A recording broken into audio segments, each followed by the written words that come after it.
자, 오늘은 어저께 제가 갔다 오면서 느낀 것 중에서 하나 한 것이 뭐냐면 만들어 놓은 게 뭉치면 살고 흩어지면 죽는다. 이승만 박사님께서 말씀하신 것입니다. 우리 초대 대통령께서 말씀하신 건데 왜 이거 갖다 주제로 자꾸서 얘기를 했냐면 문재인 대통령께서 이런 얘기 하십니다. 우리가 가보지 못한 곳을 가겠다고 말씀하고 있습니다. 여태까지 가보지 못한 곳을 가겠다고 얘기하시는데 저는 지금 왜 우측에 왜 정광훈 목사를 넣냐면 혹시 이 사람이 미가 같은 사람이 아니나, 저는 정광훈 목사를 미가 같은 사람이라고 좀 표현하고 싶습니다. 왜? 그 사람은 정말 우리가 유명하지도 않고 대형급의 목사님도 아닙니다. 근데도 불구하고 뭐예요? 정광훈 목사님이 그 말씀을 통해서 뭐예요? 이 파괴력이 어마어마하게 된 것입니다. 그래서 많은 사람들이 거기에다가 서명을 했고요. 천만의 서명 운동을 동참하고 다 했습니다.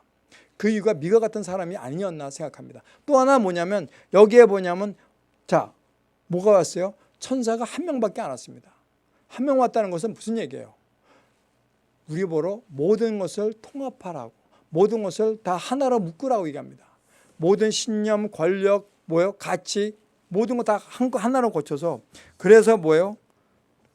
하나의 깃발 위에서 자유와 정의. 우리가 뭡니까? 자유라는 것은 뭘까요? 자유라는 것은요, 중요한 것은 우리가 자유를 지키기 위해서 우리가 뭐예요? 자유를 지키기 위해서 우리가 정의를 구현을 해야 되는 겁니다. 그렇죠? 우리는 자유민주주의 국가입니다. 우리는 사회주의 국가 아닙니다. 자유를 누리기 위해서 우리는 정의를 갖다 뭐예요? 지켜야 됩니다. 자유를 지키겠다는 깃발 아래서 정의를 지키겠다. 자유와 정의를 지키는 깃발 아래서 뭐예요? 우리는 하나가 된다는 얘기죠. 그래서 하나님이 이 미가서에서 선사를 하나 보냈다고 생각합니다. 그러면서 뭐예요? 여기서 보면 왕과 선지자와 백성 모두가 기도해갖고 모든 것을 물리쳤습니다. 자, 이거 한번 볼까요? 자, 여기 보면 정광훈 목사에 대해서 내가 하고 있는 게 뭐냐면 이사야 60장 1절 4절에 보면 일어나라 빛을 발하라. 이는 내 빛이 이르렀고 여호와의 영광이 내 위에 임했음이라고 얘기하고 있습니다. 제가 봤을 땐 정광훈 목사 위에서 영광이 임했다고 좀 보고 있습니다.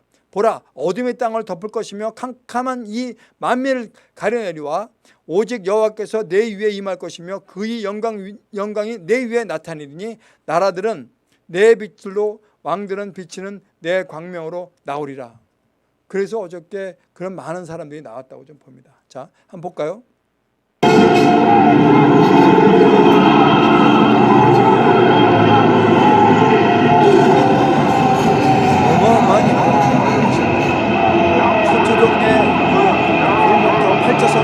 게임이 안 되고 12차선이거든요. 말도 안 돼요. 여러분 어떠세요? 어마어마하죠. 자, 이것도 한번 보시겠습니다. 어저께 저녁 때요. 밤을 새면서 이걸 지켰던 사람들입니다. 여러분 이걸 누가 만들었습니까? 이거 문재인 대통령과 조국이 만든 겁니다. 우리가 하나로 만들지 않고 어떻게 해요? 분리하게 만들었던 이유가 뭐냐면 바로 이런 것들입니다. 자, 10월 3일 개천절 광화문 집회, 정치는 사라지고 증오만 가득했다. 이게 한겨레 신문에서 나왔던 내용들입니다. 자, 민주 야집회 정치선동으로 규정했습니다. 그죠? 확실한 검찰개혁 촉구, 한국당 집회 통한 범보수 결집 기대, 이건데요. 이제 무슨 얘기냐면 왜 이 사람들이 이렇게 자기가 하는 것은 내로남불처럼 자기가 한 것은 괜찮아요. 그죠? 남이 한 것은 전부 다 왜 매도하느냐 이거죠. 서초동에 모인 사람들은 뭐예요? 그 사람들은 증오가 없었나요? 왜 이 나라는 왜 자꾸 분리를 시키냐는 얘기죠. 자, 여기 한번 보겠습니다. 아무도 가지 않는 길을 가고 있다고 얘기하고 있습니다. 이 아무도 가지 않는 길이 결국 분할시키는 겁니까? 사람들 갖다 분리해갖고 전부 다 구분시키는 게 그게 아무도 가지 않는 길입니까? 저는 그렇지 않다고 생각합니다. 평양회담 군사합의도 우리 군 자신감에서 비롯된다. 국제사회도 평화의 길 함께해. 저는 그렇지 않다고 생각합니다. 대통령 미국 갔을 때 아무런 의전이 없었어요. 리무진도 아니고 결국은 찝차 타고 SUV 타고 들어갔어요. 나온 사람 우리나라 영사, 대사밖에 없어요. 그게 어떻게 우리나라 갖다 아무도 가지 않은 길입니까? 패싱되는 게 아무도 가지 않은 길입니까? 자, 정의는 없고 불의가 세상을 주도한다. 악인의 집에 아직도 불의한 재물이 있느냐? 그 다음에 내가 만일 부정한 저울을 썼으면 어떻게 해요? 그러면 안 되죠. 근데 지금 하고 있습니다. 부자들은 강포가 가득하고 그 주민들은 거짓말 말하니 그 혀가 입에서 거짓되었도다. 그러므로 나도 너를 쳐서 병들게 하였으며 내 죄로 말미암아 너를 황폐하게 하였나니라고 되어 있습니다. 너희가 이렇게 나쁜 짓 하면 결국은 언제요? 하나님께서 벌 내리신다고 얘기하고 있습니다. 자, 이거 보겠습니다. 대법원장입니다. 대법원장은 어떻게 해요? 그 사람을 갖다 여태까지 대법원장으로 있던 사람 자체가 갖다 모든 거예요. 전부 다 매도해갖고 넌 나쁜 사람이야 라고 해버려갖고 어떻게 해요? 매도시켜버렸습니다. 근데 이 사람은 어떻게 해요? 김경수라는 사람은 어떻게 해요? 이 사람은 죄가 있음에도 불구하고 불기소하고 나와갖고 어떻게 해요? 지사직을 유지하고 있습니다. 벌금 내고 나갔어요. 박근혜 대통령조차도 어떻게 해요? 아픔에도 불구하고 못 나오고 있습니다. 전직 대통령입니다. 그럼 최소한도 예우가 있어야 되는데 그런 거 없이 왜요? 감옥 속에 들어가 있습니다. 영화의 몸이 돼 있습니다. 영화의 몸이. 과연 이게 아무도 가지 않던 그런 길인가요? 사람을 갖다가 죽이고 사람을 핍박하고 사람을 갖다가 구속시키고 그런 게 아무도 가지 않은 길입니까? 조국 비리, 무한리필, 법무장관 공정성의 의문. 이 사람은 수색영장 와갖고 하는데 검사한테 전화해갖고 우리 집 잘 좀 봐줘. 이게 결국은 뭐예요? 공정한 겁니까? 이게 아무도 가지 않은 길입니까? 지금 현재 그렇게 하고 있는 겁니다. 동생 비리 엄청나죠. 웅정학원 그 가족 비리 엄청납니다. 오촌 조카 마찬가지고요. 또 이것도 보세요. 정경심 교수 조사 8시간 만에 종료. 건강 문제로 중단. 만약 우리가 죄 졌는데 건강 문제라고 그게 통합니까? 그리고 박근혜 대통령조차도 포토라인에 섰어요. 양승태 대법원장도 포토라인에 섰어요. 근데 자기는 뭔데 안 서요?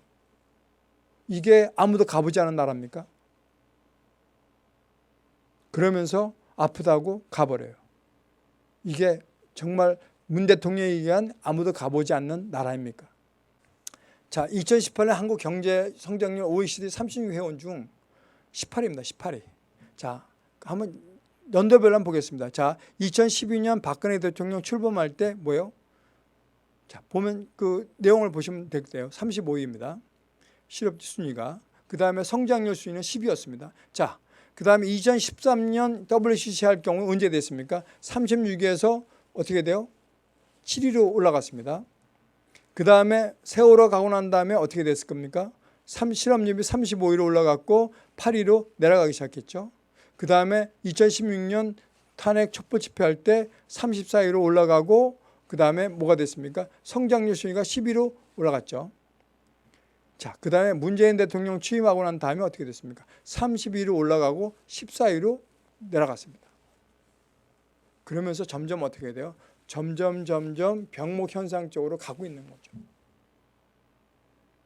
여러분, 우리가 하나로 가야 되는 게 뭐냐면 자유와 정의라는 것을 우리는 분명히 갖고 가야 됩니다. 그렇지 않으면 우리 공동 가치가 없으면 뭐예요? 종교나 신념과 신분과 가치나 이런 관계없이 뭐예요? 자유와 정의를 지키기 위해서 우리는 깃발 안에서 하나가 되어야 되는데 우리는 하나가 되지 않고 둘로 나눠져 있습니다. 그게 문재인 대통령이 얘기하는 아무도 가보지 않는 길이라고 저는 보고 있습니다.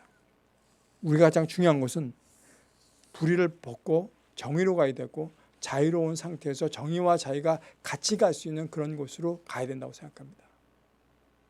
국민들이 깨어 기도해야 됩니다. 그리고 오로지 하나님을 바라보면서 우리가 노력하고 가야 된다고 저는 생각합니다. 그렇지 않고서는 우리는 아무것도 할 수가 없습니다. 아까 얘기했듯이 천사가 한 명이 1850명을 18만 5천 명을 죽인 것처럼 우리는 한 사람이 되어야지만 그 북한의 핵도 물리칠 수 있고 중국의 경제 압력도 우리가 물릴 수 있다고 생각합니다. 그것이 우리가 자유와 정의를 지키는 것이라고 볼 수 있습니다.